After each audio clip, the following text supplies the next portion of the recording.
Evangelho de João, capítulo 5. Capítulo 5 de João diz assim: Passadas estas coisas, havia uma festa dos judeus, e Jesus subiu para Jerusalém. Ora, existia ali, junto à porta das ovelhas, um tanque chamado, em hebraico, Betesda, o qual tem 5 pavilhões.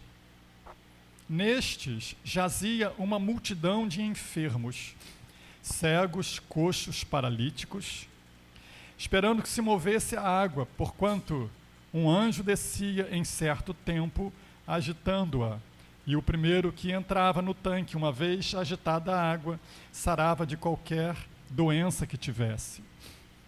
Estava ali um homem enfermo, havia 38 anos. Jesus, vendo-o deitado e sabendo que estava assim há muito tempo, quanto tempo? 38 anos, perguntou-lhe: queres ser curado?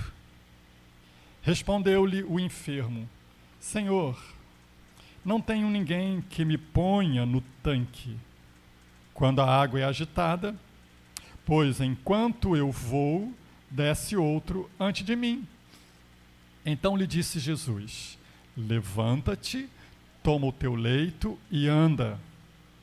Imediatamente o homem se viu curado e, tomando o leito, pôs-se a andar. E aquele dia era sábado. Por isso disseram os judeus ao que fora curado: hoje é sábado, e não te é lícito carregar o leito. Ao que ele lhe respondeu: o mesmo que me curou me disse: toma o teu leito e anda. Perguntou-lhe eles: quem é o homem que te disse: toma o teu leito e anda? Mas o que fora curado não sabia quem era, porque Jesus se havia retirado por haver muita gente naquele lugar. Mais tarde, Jesus o encontrou no templo e lhe disse: olha que já estás curado. Não peques mais, para que não te suceda coisa pior. O homem retirou-se e disse aos judeus que fora Jesus quem o havia curado. Os judeus perseguiram Jesus porque fazia estas coisas no sábado. Mas ele lhe disse: meu pai trabalha até agora, e eu trabalho também. Por isso, pois, os judeus ainda mais procuravam matá-lo, porque não somente violava o sábado, mas também dizia que Deus era o seu próprio Pai, fazendo-se igual a Deus. Amém. Irmãos, esse é o terceiro sinal, ou o terceiro milagre, que o evangelista João registra. Nós já temos dito aqui, João, ele registra 7 milagres de Jesus. Jesus realizou muitos outros milagres. E mesmo antes desses, João tem o propósito de mostrar, entre tantas outras coisas, quem é Jesus, a divindade de Jesus, o porquê ele veio a este mundo, a sua messianidade. Seu propósito é fazer com que as pessoas creiam em Cristo Jesus e que as pessoas, crendo em Jesus, elas tenham vida eterna. Porque essa foi a razão por qual Jesus veio a este mundo, para que o homem tenha vida eterna. João, então, registra 7 milagres, ou 7 sinais, como ele então chama esses milagres, para nos mostrar a importância de Jesus. Quem é esse Jesus? Por que ele veio a este mundo? Para que é que ele estava aqui? E essa mensagem que os milagres nos passam, e que João tem por finalidade, então, registrá-los no seu evangelho, nos alcança ainda hoje. A mensagem que está por detrás desses milagres é uma mensagem que ultrapassa o próprio milagre. Ultrapassa o próprio tempo em que se realizou o milagre e alcança nós hoje. Portanto, há uma lição especial em cada ação milagrosa de Jesus, em cada ação sobrenatural de Jesus. Esse é o terceiro dos 7 que João registra antes da sua morte, da morte de Jesus e da sua ressurreição. Depois da morte e ressurreição, João vai registrar apenas mais um milagre, o 8º, como quem começa uma nova contagem depois da ressurreição.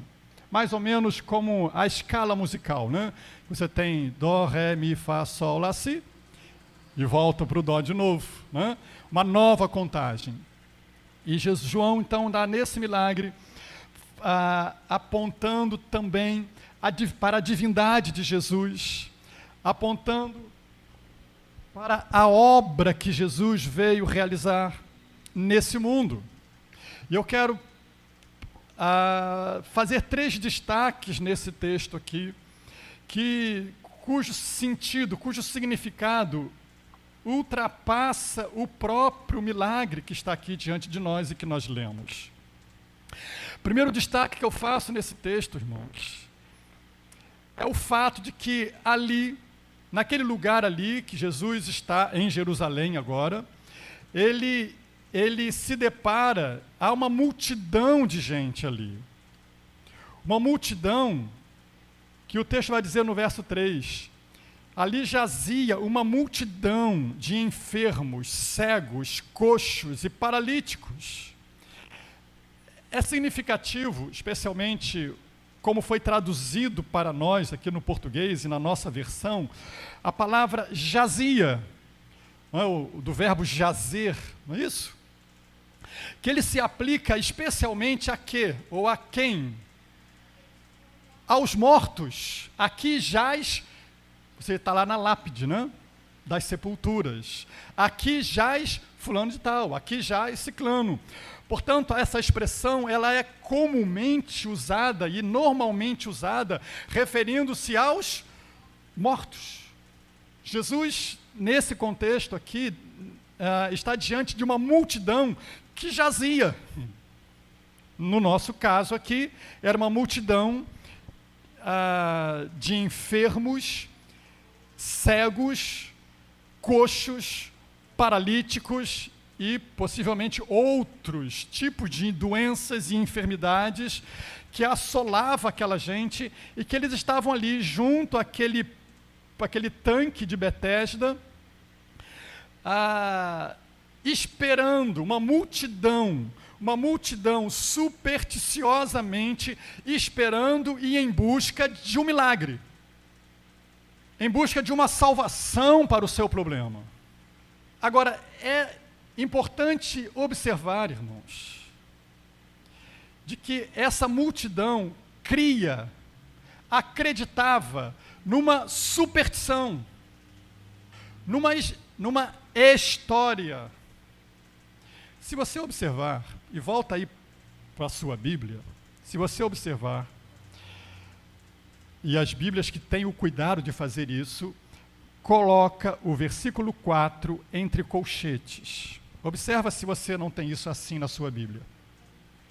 Algumas versões não colocam, mas aquelas, especialmente a revista atualizada que nós usamos, que tem esse cuidado, os tradutores, os editores, melhor dizendo, que tem esse cuidado, eles põem o versículo 4 entre colchetes. Correto? Observou aí? Sim? O que isso está dizendo? Todo texto, preste atenção, agora pode olhar para mim, né? Todo texto em que você encontrar entre colchetes, colchete é diferente do parênteses, tá? Eu estou falando isso, eu sei que você sabe disso, mas é importante colocar, talvez alguém não já perceba da diferença. O parêntese é quando se faz uma citação, é um parêntese, é uma coisa. Outra coisa é o colchete. No caso aqui, o colchete significa que aquele texto que está ali entre colchetes é uma inserção posterior. Significa dizer que o texto que está no verso 4 não saiu da caneta de João. Consegue assimilar isso aí? pastor, está dizendo que a Bíblia... Não, eu estou explicando. Tá? Não estou explicando para você. Todo texto em que você observar que está entre colchete é uma inserção posterior e não saiu da pena, né? Da caneta do escritor. No nosso caso aqui, João. Algum rabino, algum escriba, algum copista, posterior, em datas, na tarefa de fazer cópias da Bíblia, do texto. Sabemos todos nós que não existia Xerox na época, não existia impressora, nada disso. Então as Bíblias eram copiadas. Quem queria ter uma cópia, recorria aos rabinos, recorria aos escribas, que eram os escrivães, e ali tinha lá uma cópia da Bíblia, que era muito raro alguém teria uma cópia da Bíblia, era muito difícil isso. E, portanto, esses escribas, volta e meia eles faziam algumas inserções. No nosso caso aqui, para explicar por que havia uma multidão naquele lugar. Está entendendo? Ele insere esse texto que está aí entre colchete, no nosso caso aqui é todo o versículo 4, insere esse texto para explicar uma crendice daqueles que estavam ali, esperando um suposto anjo que supostamente estaria indo ali, descer, mexer aquela água ali, e eles acreditavam que quem entrasse naquela água depois de ter sido mexida pelo anjo ficava curado. Isso era uma crendice, era uma superstição, em que aquele povo ali acreditava, aqueles doentes ali acreditavam, e estavam ali esperando que um anjo descesse para fazer ali um mover das águas, e pronto, para poder entrar na água e ficar curado. Irmãos, isso é o retrato do mundo. Uma multidão enferma que busca cura para o seu mal nas suas crendices, nas suas superstições, nos seus caminhos próprios, nos sobrenaturais, não de Deus, mas de um anjo, de uma reza, de uma vela, de um sacrifício, de uma rosa, de um copinho com água, de uma fitinha, de um sabonete, de um subir escadas, de um suposto agir sobrenatural que não vem de Deus. Esse é o retrato da nossa sociedade, que está enferma, que está doente, e que tenta encontrar resposta nas suas superstições, tenta encontrar cura nas suas crendices, assim como essa multidão. E quando Jesus cura aquele paralítico, ele está curando um homem para, com isso, mostrar algo maior do que o fato dele curar um paralítico. Até porque Jesus não curou os outros? Por que só curou o paralítico? Já que tinha uma multidão de gente ali precisando de cura. Então Jesus quer mostrar algo aí especial, curando esse paralítico. Ele não está, imagina, né? Uma porção de gente aqui, todo mundo precisando de cura. Aí Jesus passa aqui, vou curar só você.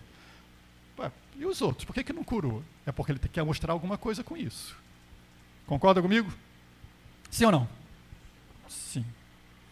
Ali havia uma multidão, inclusive esse camarada, o paralítico, estava no meio daquela multidão com as mesmas crendices, com as mesmas superstições, com a mesma expectativa, desfocada. Não é isso? E por que ele estava ali? O que levou aquele homem àquela situação? Versículo 14. O que Jesus fala para ele? O que Jesus fala para ele? Está ali, né? Isso. Olha que já estás curado, não peques mais. Por que aquele homem estava ali? Qual era a raiz do mal que o afligia? Pecado. Em certo sentido, no sentido amplo, o pecado é a razão de todo o distúrbio que nós enfrentamos, todo desequilíbrio que nós enfrentamos nesse mundo, de toda enfermidade, de toda doença, de todo caos. Quando nós vemos lá em Gênesis capítulo 2, Deus dizendo a respeito da sua criação, tudo era muito bom, tudo era muito bom. Paz, harmonia, equilíbrio, saúde perfeita, convivência harmoniosa, não só entre o primeiro casal, mas entre eles e a própria natureza, os próprios animais. Eles conversavam com os animais. Eva não se assusta quando a cobra vem conversar com ela, porque era comum a convivência, a harmonia, num ambiente de perfeição que Deus criou. Num ambiente absolutamente de harmonia, em que Deus criou e colocou o homem ali para viver em harmonia, em paz. Ninguém ficaria doente naquela condição, ninguém teria vírus para se preocupar, ninguém teria dificuldade nenhuma para enfrentar. O trabalho seria algo prazeroso para toda a criação. Mas nós sabemos que a história teve uma guinada. E o que deu a guinada na história, senão o pecado? Foi a desobediência dos nossos primeiros pais. Foi a desobediência de Adão, foi a desobediência da sua mulher, Eva. Foi o rompimento da comunhão com Deus, que então trouxe o desequilíbrio que nós hoje tanto reclamamos deles. Trouxe a desarmonia que nós vivemos hoje, que tanto lamentamos. O profeta Jeremias, no livro de Lamentações, ele vai dizer, no capítulo 3, Lamentações 3, 39 e 40, ele vai perguntar, de que se queixa o homem? De que se queixa o homem? Qual é a resposta que o próprio Jeremias dá? Queixe-se cada um dos seus próprios pecados. Deus está dizendo assim, olha, vocês estão reclamando, vocês estão aí apavorados, vocês estão aí nesse, queixe-se, não de Deus, porque é muito fácil a gente lançar na conta de Deus as consequências dos nossos pecados. É muito cômodo eu dizer foi a vontade de Deus, quando na verdade foram as consequências dos meus pecados. De que se queixa o homem? Jeremias, quer colocar aí? Lamentações de Jeremias 3:39. De que se queixa o homem? De que você está reclamando? Olhe para dentro de si e queixe-se, reclame de si próprio. Reclame dos seus próprios pecados. Queixe-se dos seus próprios pecados. O verso 40, o verso seguinte, o profeta Jeremias vai dizer: esquadrinhemos os nossos caminhos, provemo-los e voltemos para o Senhor. Você está aí reclamando da sua situação, olhe para dentro de si e veja se não há pecado aí que está te trazendo consequências danosas. Volte-se para o Senhor. Volte-se para o Senhor. É o que Jeremias está dizendo lá para aquele povo que estava enfrentando uma das piores experiências da vida da nação de Israel, porque eles haviam sido invadidos por uma nação destruídos por ela e levados para o cativeiro. E o povo estava dizendo: Senhor, por que o Senhor fez isso? E Jeremias está dizendo: olha, queixe-se de vocês mesmos. Vejam se isso não é consequência, se não é resultado dos vossos próprios pecados. O nosso consolo é que Deus é um Deus de misericórdia, irmãos. É um Deus de misericórdia. O nosso consolo é que Deus é um Deus de misericórdia. E o profeta vai dizer, Jeremias vai dizer, que se não fosse as misericórdias de Deus, há muito teríamos sido consumidos. Há muito. É porque Deus é misericordioso. É porque Deus adia o juízo, posterga a consequência muitas vezes. Porque Deus é um Deus de misericórdia. Mas esse povo estava ali, e também esse paralítico, colhendo os resultados dos seus próprios pecados. E num sentido muito amplo, todos nós, irmãos, que sofremos, que temos dificuldade, que temos enfermidades, que temos... Pronto. Foi porque um dia também nós pecamos. Por um homem entrou o pecado no mundo, diz Paulo lá em Romanos 5, verso 12. Por um homem entrou o pecado no mundo, e com o pecado a morte, porque todos pecaram também. Então, de que se queixa o homem? Dos seus próprios pecados. Aquele paralítico estava ali apontando nessa direção. Aquela multidão ali estava apontando nessa direção.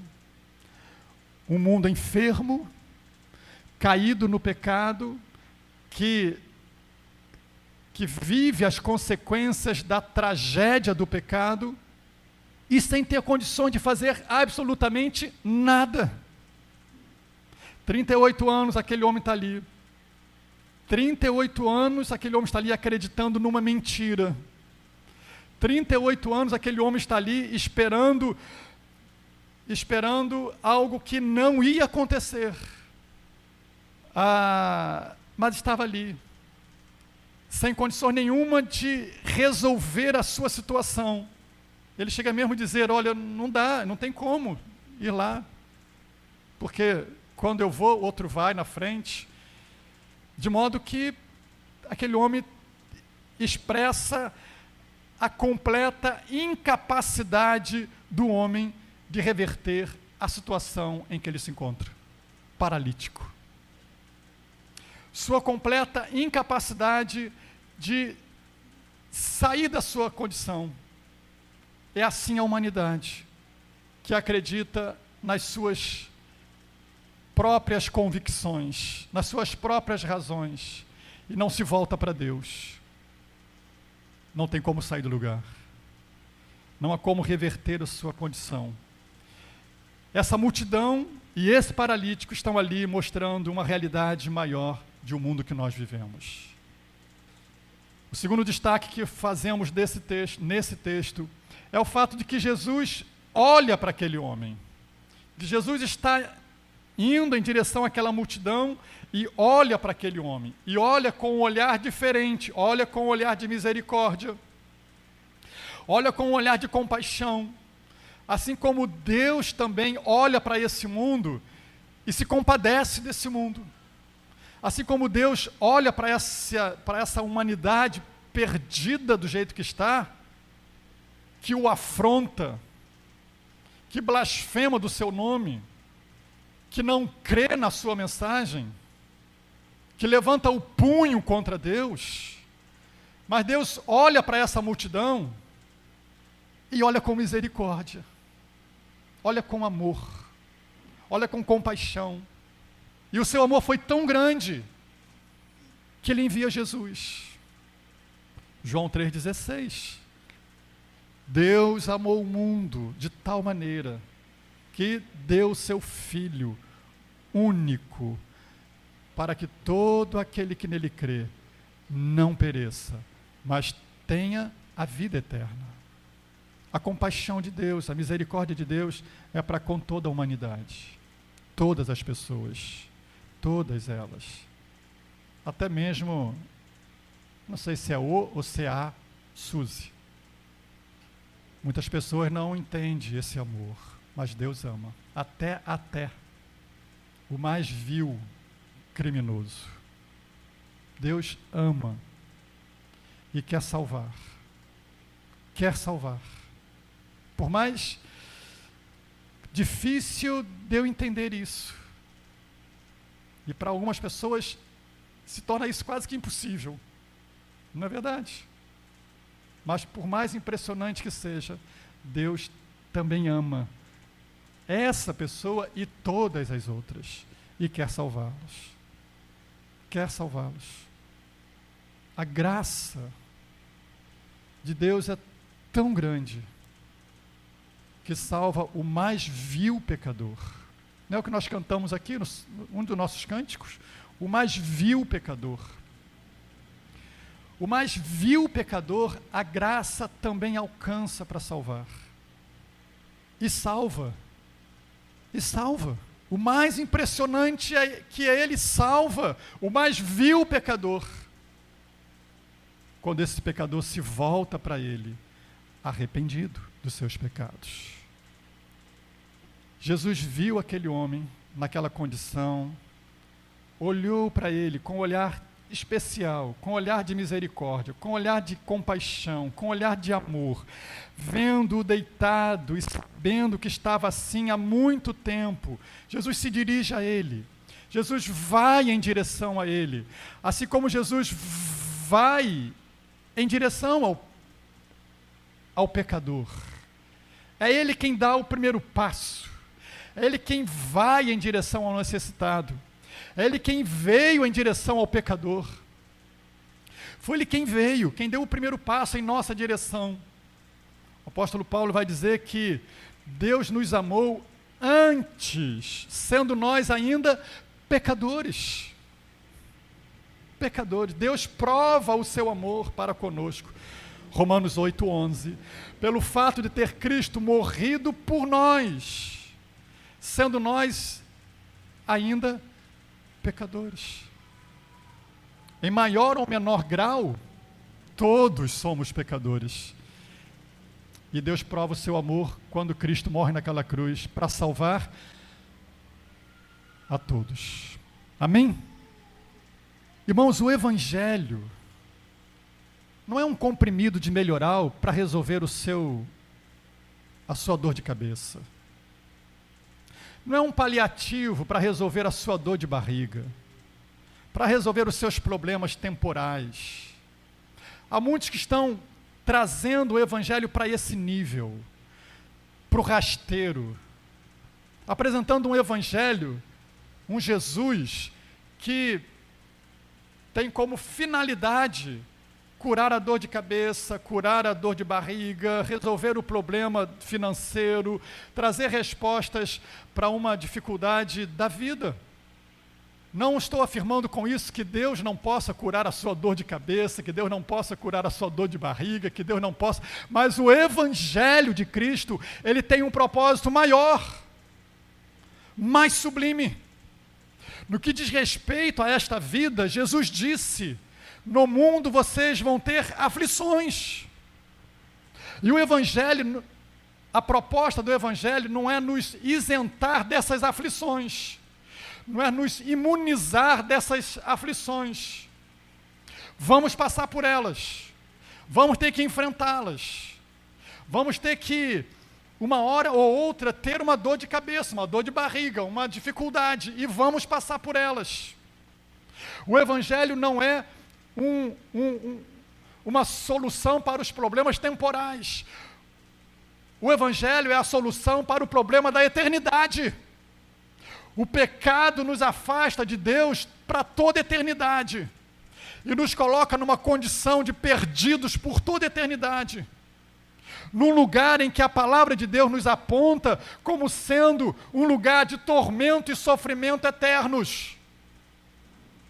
A proposta do Evangelho é curar o pecado que nos aflige, que aflige essa humanidade. A proposta do Evangelho é trazer salvação para a eternidade, cura para a doença que nos mata para a eternidade, que é o pecado. Há pessoas que se decepcionam com Deus, se revoltam contra Deus, porque creu num Evangelho que acreditava ser a solução para todos os seus problemas temporais, quando na verdade não é. A cruz é a resposta de Deus, irmãos, para a eternidade, para o mal que nos separa de Deus por toda a eternidade. A cruz é a resposta de Deus para isso. E eu repito, não estou dizendo que Jesus não possa curar eventualmente uma doença, resolver um problema. Sim, mas pode ser que ele não cure. Pode ser que ele não resolva o problema. Pode ser que você tenha que enfrentar esse problema.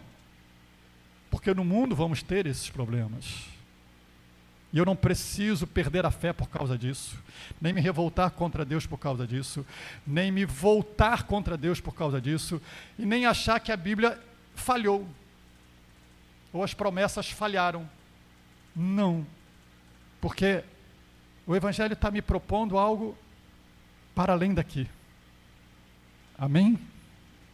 Quando Paulo fala, Filipenses capítulo 1, versículo 21, ele diz, para mim, Filipenses 1, 21, para mim, o viver é Cristo.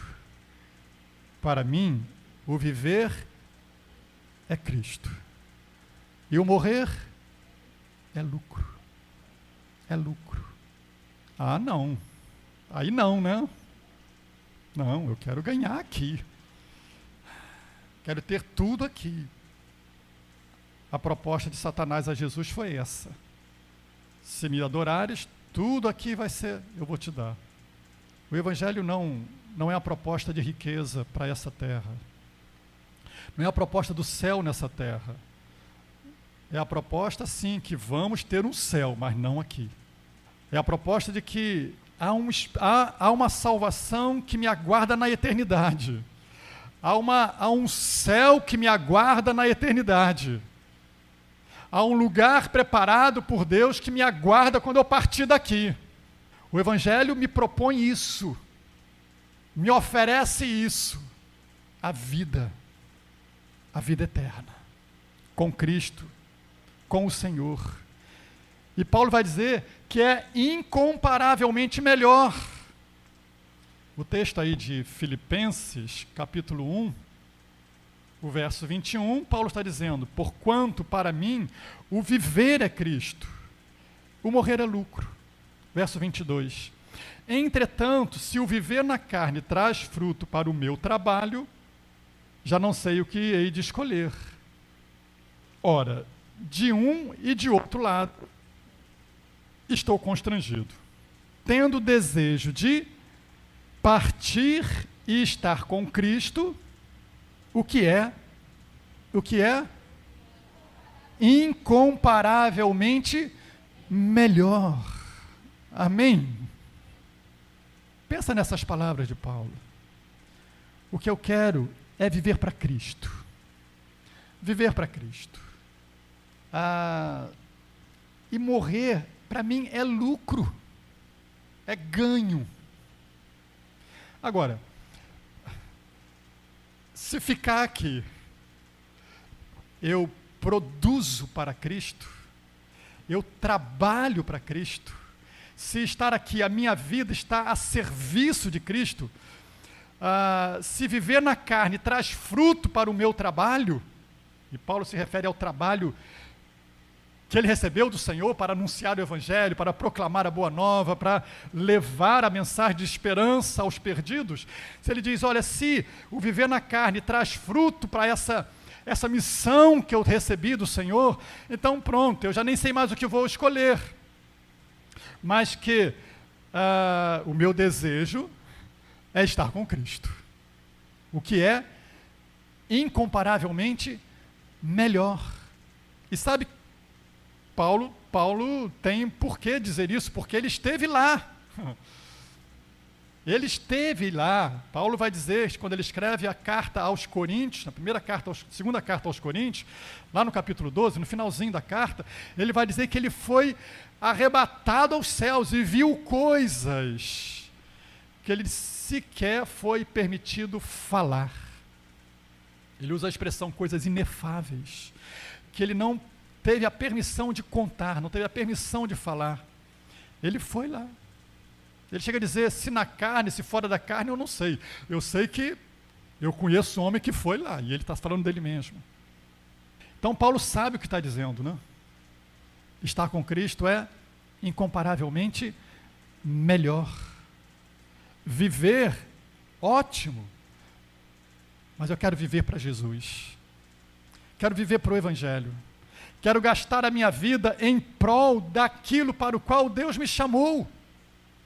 Para ser sal da terra, luz desse mundo, proclamador do Evangelho, anunciador da boa nova, aquele que se compadece de uma multidão que está à semelhança daquela multidão, jazendo, enferma, doente, sem esperança, esperando e acreditando em coisas que não trarão qualquer resultado.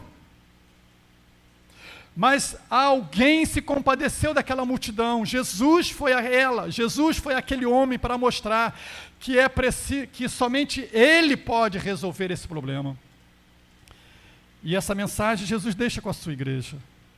A mensagem da cruz, da salvação, da eternidade em Cristo. Terceiro destaque que eu faço do texto, voltando lá a João capítulo 5, é que interessante, Jesus chega para aquele homem, se compadece dele, ele está ali deitado, sabendo que está ali há muito tempo, ele pergunta, queres ser curado? Parece uma pergunta óbvia, concorda comigo? Não é?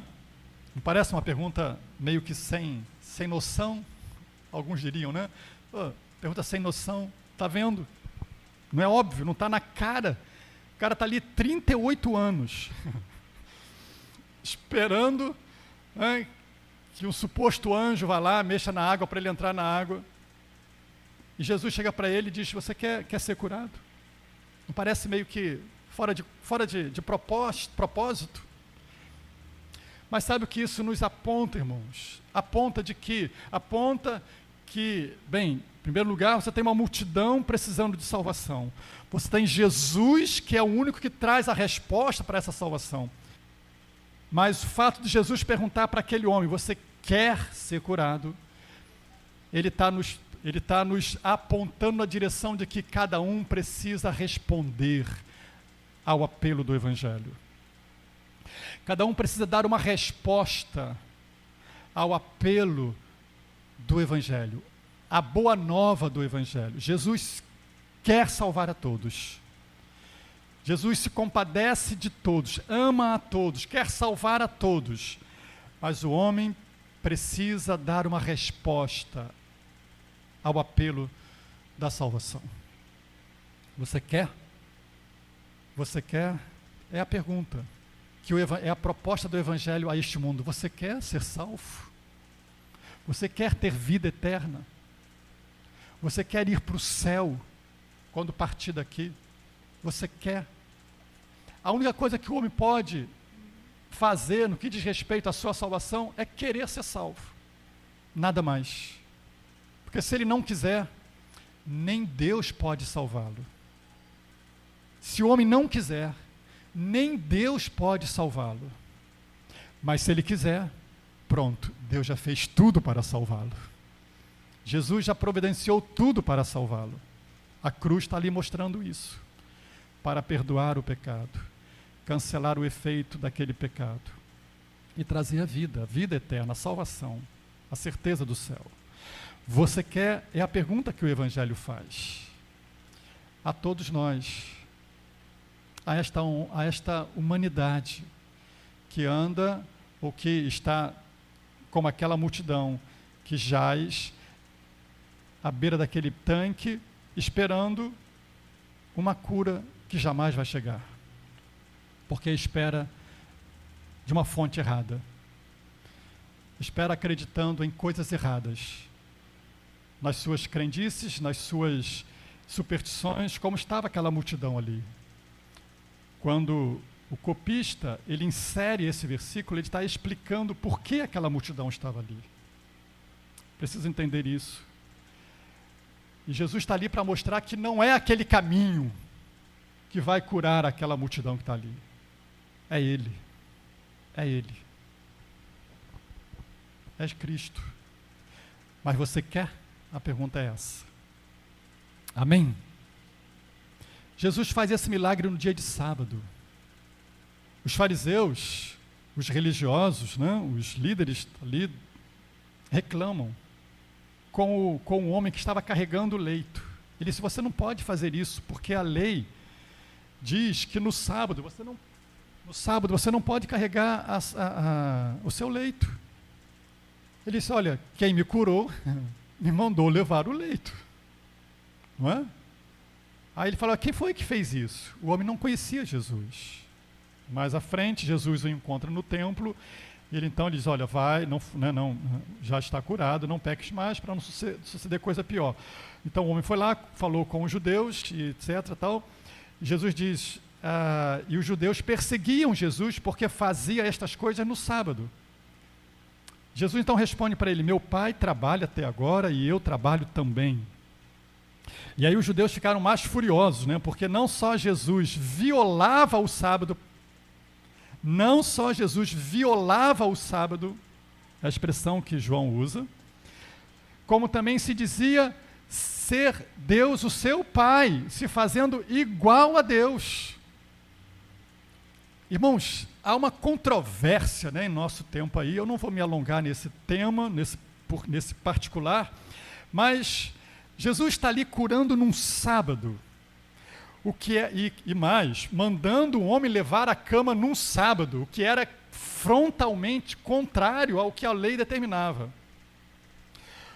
Um dos mandamentos, né, dos 10 mandamentos, o 4º mandamento dizia: não, como é que está lá? Guardar o sábado, né? Não trabalhar, não fazer coisas nele e tal, santificar o sábado, etc, etc, que dá origem, inclusive, a uma seita aí que está no nosso meio, muito conhecida, né? Chamada Adventista do Sétimo Dia, né? E as suas ramificações. Mas me parece que Jesus está nos ensinando algo ainda maior ainda. Jesus cura no sábado. Jesus, nas palavras do próprio texto, viola a lei do sábado. A lei do sábado era uma lei, dentro do contexto ali dos 10 mandamentos, a única lei cerimonial. Todas as demais leis eram leis morais. Todas as leis morais de Deus, todas as 9 outras e outras tantas leis do Antigo Testamento que têm caráter moral, elas permanecem até hoje. Elas são ratificadas no Novo Testamento. Sendo assim, eu não devo matar, eu não devo roubar, eu devo amar a Deus acima de todas as coisas. São leis lá do Antigo Testamento que eles estão presentes no Novo Testamento, porque princípios, eles são eternos, eles não terminam numa fase, num momento. Eles passam e alcançam a toda a humanidade, a qualquer época, a qualquer tempo. Princípios. A lei do sábado era a lei cerimonial e todas as leis cerimoniais se cumpriram em Cristo. É nesse sentido que Jesus vai dizer que ele veio cumprir a lei. Não vim revogar a lei, vim cumprir a lei, vim dar cumprimento à lei. A lei cerimonial. Por isso não temos mais ovelhas sendo sacrificadas, cordeiros sendo abatidos em sacrifícios. E todas as outras questões cerimoniais da lei se cumpriram em Cristo, inclusive a lei do sábado. Jesus é o descanso de Deus para o homem. Jesus é o descanso de Deus para a humanidade. Portanto, Jesus é o cumprimento do sábado. Jesus é o próprio sábado para a humanidade. Entende? É por isso que ele vai dizer: vinde a mim, todos que estáis cansados, sobrecarregados, e eu vos aliviarei. Em outras palavras, ele está dizendo: vinde a mim, porque eu sou o seu descanso. Eu sou o teu sábado. Jesus é o cumprimento do sábado. Não há por que o cristão guardar sábado ou qualquer outro dia. Jesus é o cumprimento da lei do sábado. Ele é o descanso de Deus. Por isso ele chama todos: vinde a mim, os que estáis cansados e sobrecarregados, e eu vos aliviarei. Mateus 11, 28. Eu sou o descanso. O descanso é Cristo.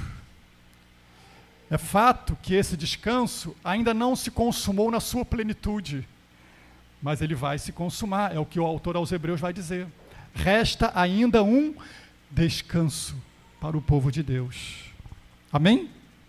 Hoje temos aflições, hoje temos as lutas da vida, mas há um descanso em Cristo. Amém?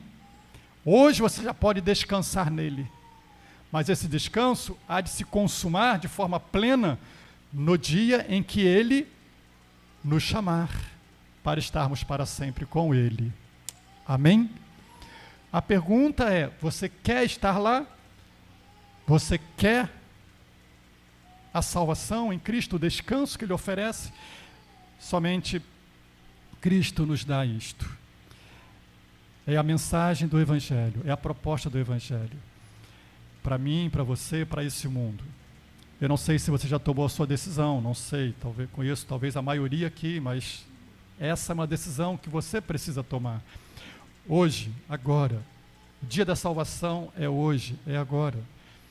E se você não fez ainda a sua escolha, a continuar ali no meio daquela multidão que está como gente morta, sem Deus, sem esperança, esperando algo que jamais vai vir, de fontes erradas, Jesus está dizendo: só eu posso trazer salvação.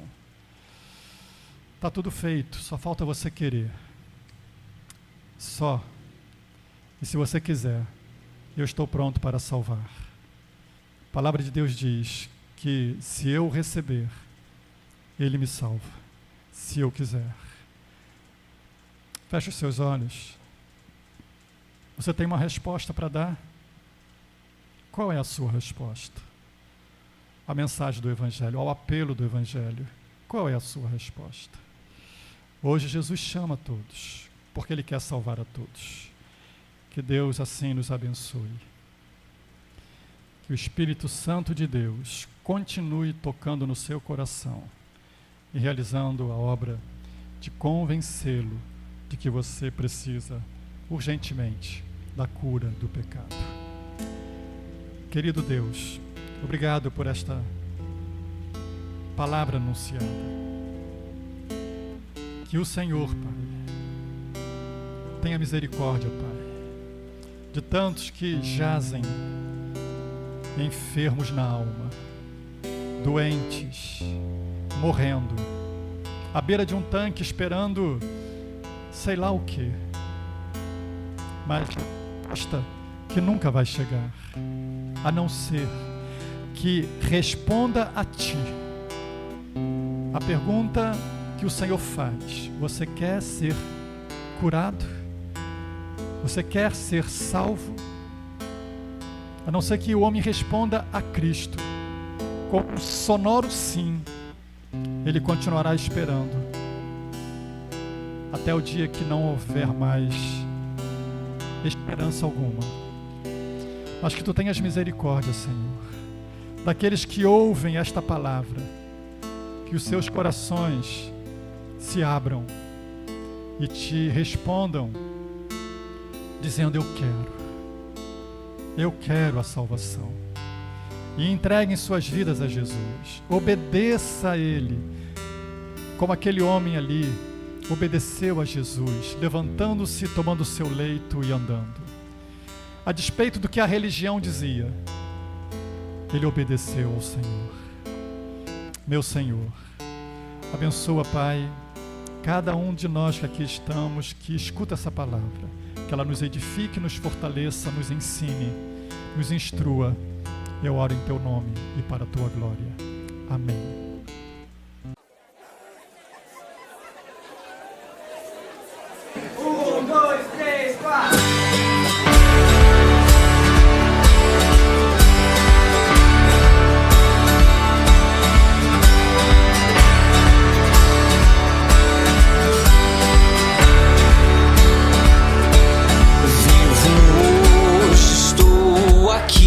Pois Ele decidiu me amar, e então eu posso livre andar.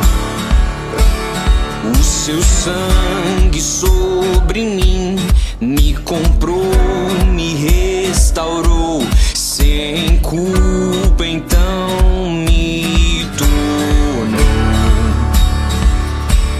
O passado já não mais tem poder, pois novo sou, nele vou viver, posso amar. Toda a morte e o sofrer não me assustarão jamais, pois foi Ele quem venceu em meu lugar.